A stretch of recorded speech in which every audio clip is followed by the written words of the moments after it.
নমস্কার, শুভ সন্ধ্যা। নিউজ ভ্যানগার্ডের পর্দায় প্রত্যেককে স্বাগত জানাচ্ছি। এই মুহূর্তে আপনাদের সাথে আমি রয়েছি অঙ্কিতা। চোখ রাখছি এই মুহূর্তের গুরুত্বপূর্ণ সংবাদের দিকে।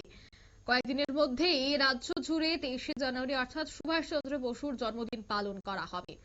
আর সুভাষচন্দ্র বসুর জন্মদিন মানেই সকালে নেতাজি বিদ্যালয় থেকে শোভাযাত্রা।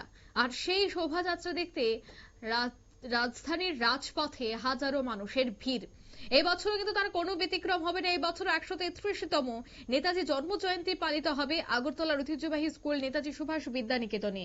এই বছর এদিনে সরস্বতী পুজোয় পড়ায় শোভাযাত্রা হবে কিনা তা নিয়ে একটা সন্দেহ সৃষ্টি হয়েছিল, কিন্তু আজ স্কুলে গিয়ে দেখা যায় যে স্কুলের ছাত্রছাত্রীরা যথারীতি এই শোভাযাত্রার প্রস্তুতি লগ্নে তারা রয়েছে। অন্যদিকে বিদ্যালয়ের প্রধান শিক্ষিকা জানালেন যে নেতাজি জন্ম জয়ন্তীতে শোভাযাত্রার পাশাপাশি সরস্বতী পুজো স্কুলে অনুষ্ঠিত হবে।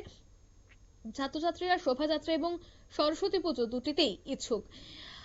আজকের এই শোভাযাত্রা সহ প্রস্তুতি নিয়ে কি বলছেন বিদ্যালয়ের ভারপ্রাপ্ত প্রধান শিক্ষিকা, শোনাবো। একদিনই পড়েছে, তো শোভাযাত্রা নিয়ে কোনো ধরনের কিছু সমস্যা আছে কি?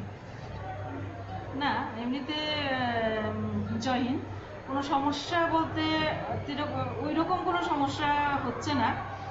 আর প্রবলেম তো হবে ওই দিন, মেইন প্রবলেমটা হবে কারণ যেদিন 23শে জানুয়ারিও পড়েছে, আবার সরস্বতী পূজা সেম টাইমে, আবার ওই দিনই হচ্ছে 23শে জানুয়ারিও সেম। কিন্তু যেহেতু নেতাজি সুভাষ বিদ্যানিকেতন, সুতরাং আমরা 23শে জানুয়ারির প্রাধান্যটা বেশি।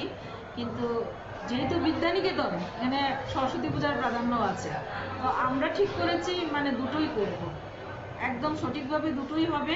এবং পুজোর বিধি নীতি দেখে, সমস্ত কিছু দেখে, বিধি নিয়ম মেনেই আমরা ওইটা পুজোটা করছি। তবে অন্যবার 8টা থেকে শুরু হয়, এবার আমরা 9টা থেকে স্টার্ট করব।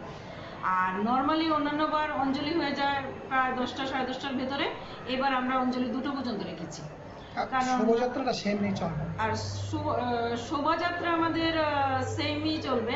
এটার মধ্যে আমরা কোনো পরিবর্তন সেরকম আনিনি। স্টুডেন্ট ভীষণ ইন্টারেস্টেড।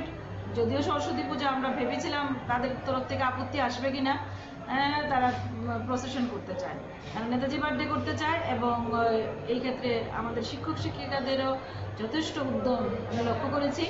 তারাও বিভিন্ন আইটেম নিয়ে নেমেছে, এক একজন এক এক রকমভাবে প্রস্তুতি নিচ্ছে। এবং এটারই আপনারা দেখতেই পাচ্ছেন যে মাঠের মধ্যে প্রিপারেশন চলছে, কিভাবে রিহার্সাল হচ্ছে, কিভাবে তারা কি করবে না করবে, ড্রেস টেস ম্যাক্সিমাম হয়ে গেছে। হ্যাঁ, ওই রকমভাবে এখন ঠিক ওই দিনেই বোঝা যাবে যে এটার চাপটা কীরকম আসবে। এখন থেকে তো মোটামুটি চলছে।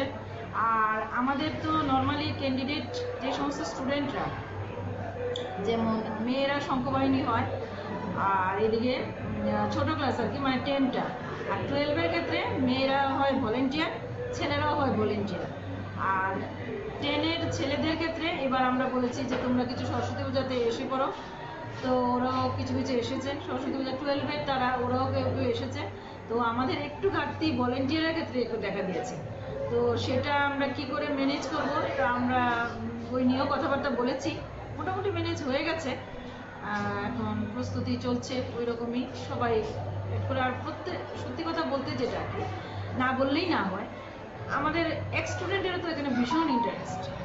ওরাও আসে, আমাদের বলে যে দিদিমণি বলেন যদি কোনো হেল্প লাগে বা কিছু লাগে আমরা আছি, কিছু বলবেন, এরকম। তো ওরাও আসে, ওরাও হেল্প করতে চায়। তো যাই হোক, সব কিছু মিলিয়ে সবাইকে নিয়ে চলা, তো সবাইকে নিয়ে চলতে গিয়ে আশা করি হয়ে যাবে। হ্যাঁ, আপনারা শুনলেন বিদ্যালয়ের ভারপ্রাপ্ত প্রধান শিক্ষিকার বক্তব্য। তিনি বলছেন একদিকে যখন সরস্বতী পুজো ঠিক ওই দিনই 23শে জানুয়ারি শোভাযাত্রা করা হয় প্রত্যেক বছর, তবে কোনোটাই কিন্তু বাদ যাবে না, দুটি সুন্দরভাবে করা হবে। অন্যদিকে বিদ্যালয়ের ছাত্রছাত্রী এবং শিক্ষক শিক্ষিকারাও কিন্তু উৎসাহিত এই শোভাযাত্রা এবং সরস্বতী পুজোকে কেন্দ্র করে, তাই তাদের উৎসাহকে দেখে দুটোই কিন্তু এবার থাকছে। নিয়ে নিচ্ছি ছোট্ট একটি বিজ্ঞাপন বিরতি, সঙ্গে থাকুন।